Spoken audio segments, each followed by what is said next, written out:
তবে যেমন তেমন হোক হচ্ছে ঝড় না হলেই ভালো, ঝড় পানি না হলেই খুব ভালো, আর ঝড় হলেই খুব বিপদ।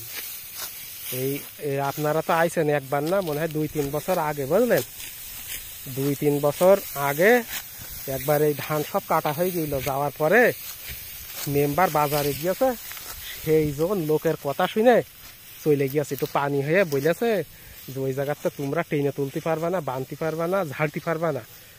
এবার ওরা সেথি ওই সাতক্ষীরার লোকটারা চলে গেল, যে না ভারণতে আবার জন্যে আইলো আনলি, তারা বেশ ভালো আমাদের কাজ করে চলে গেল, আর পানি হইল না। তারা ওই ঘিবে কাজ করিল, ঘিবে গিরামে।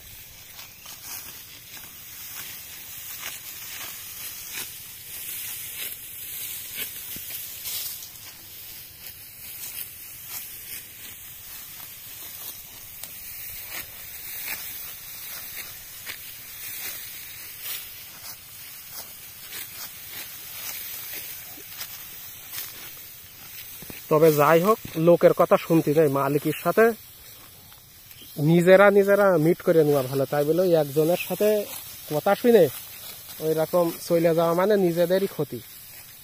তবে সে লোকেদের সে টাকা মোবাইলে পরে দিল কি আমি বলতে পারবো না।